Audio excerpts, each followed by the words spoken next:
India और China, यहाँ के एंटरप्रेन्योर्स में और स्टार्टअप्स में क्या डिफरेंस है आपके हिसाब से? इंडिया में भी सब चीज़ें बन सकती है, मैन्युफैक्चरिंग हो सकता है, लेकिन बहुत सारी चीज़ों के लिए हम लोग डिपेंडेबल है चाइना या जैसे अदर कंट्रीज़ पे, कि जहाँ से हमें टेक्नोलॉजी का हेल्प चाहिए वो टेक्नोलॉजी से।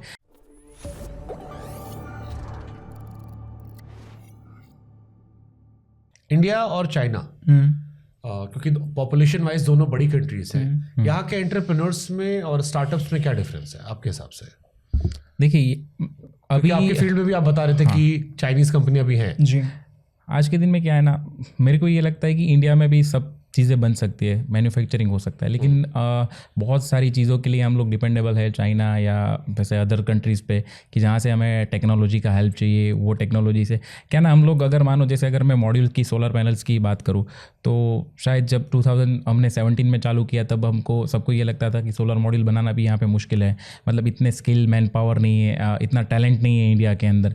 लेकिन जैसे जैसे लोगों ने बनाया, जैसे जैसे फैक्ट्रियाँ बढ़ी तो ऑटोमेटिकली टैलेंट डेवलप हुआ।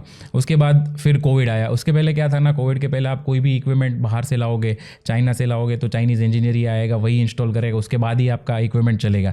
तो लोगों के मन में वो मेंटालिटी थी कि भाई इंडियन इंजीनियर्स उसको इंस्टॉल ही नहीं कर सकते। उसके बाद कोविड आया, मतलब मैं बहुत अच्छा मानता हूँ उसको कि उसकी वजह से चाइनीज़ इंजीनियर है वो कोई आ नहीं पाए, तो यहाँ के लोग सीख गए ऑनलाइन, वो लोग वहाँ से जो भी ट्रेनिंग दे रहे थे। तो आज के दिन में तो हमारी मॉड्यूल्स की लाइन ऐसी होगी कि पूरी लाइन्स इंडियन इंस्टॉल कर रहे हैं। तो वही जो माइंडसेट का जो डिफरेंस था वही डिफरेंस था। उसके पहले भी वही इक्विपमेंट था, लेकिन आज अगर देखोगे तो उससे तो बहुत हाईली ऑटोमेशन इक्विपमेंट है, लेकिन आज इंडियन्स ही इंस्टॉल कर रहे हैं। तो अगर मैं बात करूँ तो 2017 में वहाँ पर नहीं हो रहा था, लोग बोल रहे थे कि बिना चाइनीज़ के तो मशीन लग ही नहीं सकता।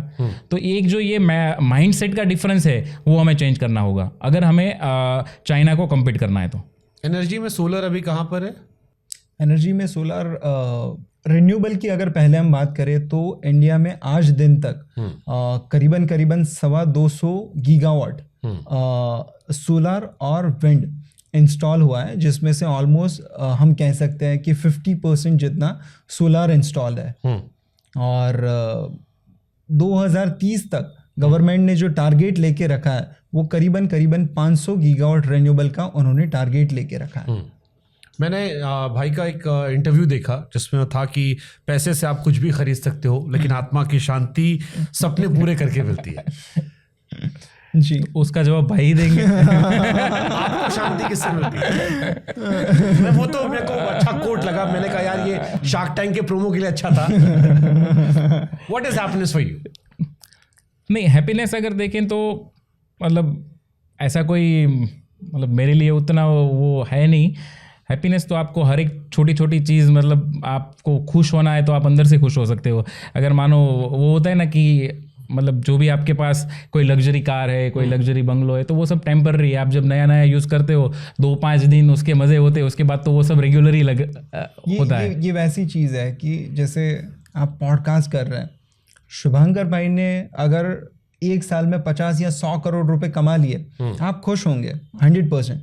बट अगर मान लीजिए कि आपकी टीम भी आपके साथ ग्रो करेगी, आपने जो पैसे कमाए हैं उससे सोसाइटी भी अगर कुछ इम्पैक्ट ला पाए, कि जिसको ज़रूरत है उसको आपने हेल्प कर दी किसी भी वे में, मतलब इट्स नॉट लाइक कि भाई आपने फाइनेंशियल ही हेल्प करी, आपने उसको फाइनेंशियल हेल्प करी, जिसको मेंटल हेल्प की ज़रूरत थी उसको आपने मेंटल हेल्प दी, तो ये चीज़ें आपको सेटिस्फाई करती है लॉन्ग टर्म पे जाके। मतलब बहुत छोटी छोटी चीज़ें, उससे आपके आत्मा को जो है वो शांति मिलती है, मतलब हमें तो उससे मिलती है। मैं चलो इसको एक थोड़ा क्रिटिकल तरीके से करता हूँ जी। एक गाना बड़ा अच्छा था कि पैसा है तो बड़ी बड़ी बातें, सुना आपने? हाँ सुना। ये जो आपने मैंने लाइन पढ़ी, मेरे को ये लगा कि आदमी जब पैसा कमाता है तो उसको बातें अच्छी आती है। क्यों आप कह रहे हो, क्या शांति, आपने क्या किया ऐसा जो आपको लगता है कि आपने किया यार इससे आपको ये एहसास हुआ? Because I believe college life आपकी भी नॉर्मल रही होगी, जो ये बाकी इनको भी सुन रहा हूँ मैं, ये भी कह रहे हैं कि सेटिस्फैक्शन वही बेसिक चीज़ होती है। तो फिर जो ये बातें आती है कि पैसे से आप कुछ भी खरीद सकते हो बट रियल सेटिस्फैक्शन ही आता है, इनसे क्या कहना चाह रहे हो? मतलब ये बातें सुनने में तो अच्छी लग रही है मुझे, थोड़ा मुझे समझाओ आप। जैसे मान लीजिए कि अगेन हमारी जो ये जैसे हमारी जो टीम है उसको हमने कभी भी ये नहीं देखा कि उनको इंक्रीमेंट इतना ही हम करें। हमेशा हमने ये सोचा कि अगर हम वहाँ पे होते तो हम कितना वहाँ पे ये सोचते कि हमें इतना मिले, तो हमने हमेशा उनको उतना देने की ट्राई करी। दूसरी चीज़, जैसे हम बहुत सारी जगह जो है वो सपोर्ट करते हैं। अभी ही एक अनाथ आश्रम है, हम कहीं पे जा रहे हैं तो बीच में हमने वो अनाथ आश्रम देखा। हम वहाँ पे गए और हमने देखा कि छोटे छोटे अनाथ बच्चे जो है वो उसको एक टीचर वो सबको वहाँ पे रख रहे हैं, उसको एजुकेशन दे रहे हैं फ्री ऑफ कॉस्ट। मतलब कोई भी किसी से भी, मतलब अनाथ है तो उसके पास तो पैसा होगा ही नहीं, बट जो उसके गार्डियन थे उससे भी वो कुछ नहीं ले रहे हैं, उसको वो एजुकेशन दे रहे हैं, उसको वो वहाँ पे रहने की सुविधा, खाना, सारा कुछ दे रहे हैं। एक टीचर और उसकी माँ थी उसके साथ, उसके माँ, तो वो दुनिया का सारा सुख छोड़ के, मतलब वो छोटे से अनाथ आश्रम में सब बच्चों के पीछे उन्होंने अपनी जान लगा दी। तो हम वहाँ पे गए तो हमने सोचा कि यार मतलब हमें यहाँ पे जो भी सपोर्ट हम कर सके वो करना चाहिए। तो वो चीज़ आपको खुशी देती है कि अगर देखिए कि वहाँ पर आई थिंक 35 अनाथ बच्चे आज रह रहे हैं, तो उसको अच्छी फैसिलिटीज़ मिलेगी। उसमें से आप ये सोचिए कि वो 35 में से अगर 5 भी आगे जाके अपनी अच्छी लाइफ बना सके, तो उससे मतलब हमें कितना अच्छा लगेगा, या मतलब सोसाइटी पे वो उसका इम्पैक्ट कितना अच्छा आएगा। ट्रू। कौन सा बिजनेसमैन है जिसको देखकर मतलब आप काफी इंस्पायर हुए और आपको लगा यार मैं इसको लुकअप करता हूँ? रतन टाटा जी। क्या अच्छा लगा उनमें आपको? मतलब आपने सारी इतना बड़ा नाम ले लिया कि नाम सुनते ही सम्मान आता है, बट क्या अच्छा लगा आपको? देखिए अभी रिसेंटली हम लोग कुछ भी, हमें वहाँ का वर्क कल्चर बहुत अच्छा लगता है टाटा का, क्योंकि हम लोग जब भी देखते हैं ना तो लोग बोलते हैं कि हाँ टाटा के एम्प्लॉयज़ कभी भी कंपनी नहीं छोड़ते, मतलब जनरली बहुत लॉन्ग टर्म टिकते हैं। तो उससे एक चीज़ हमें ये समझ में आती है कि वो लोग ने जो वर्क कल्चर खड़ा किया है वहाँ पे उसकी कंपनी में, वो मतलब रिमार्केबल है।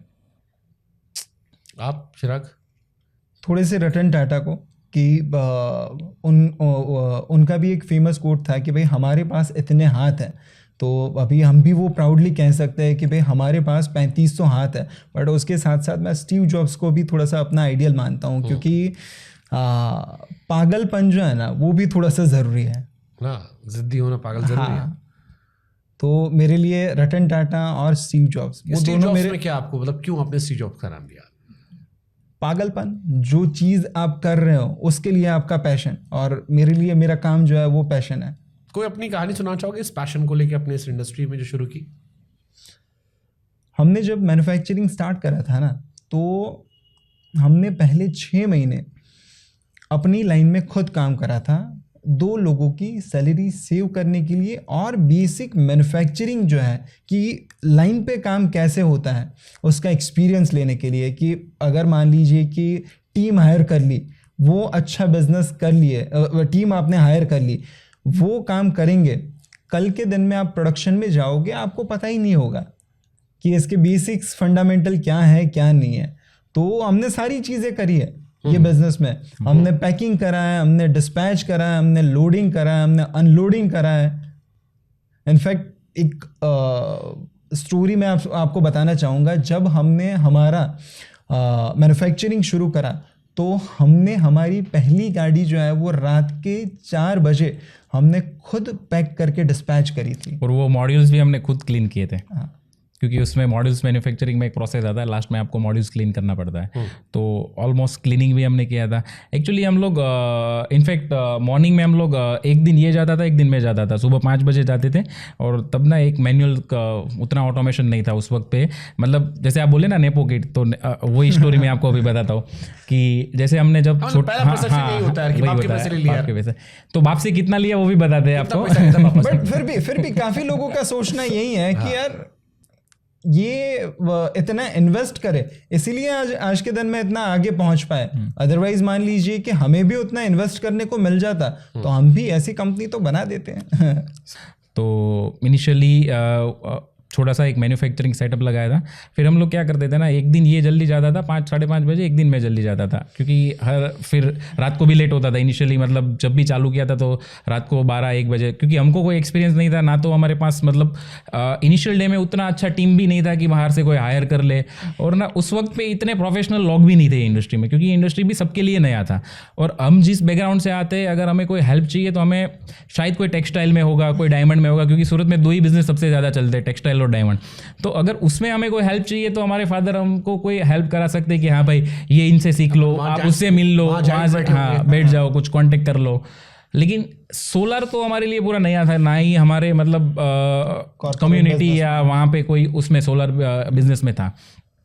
तो हम लोग ये सोचते कि भी स्टार्टिंग किया है तो हम लोग अगर काम करेंगे तो 2 लोग का सैलरी बच जाएगा, और उस वक्त पे 2 लोग का सैलरी भी हमें मायने रखता था।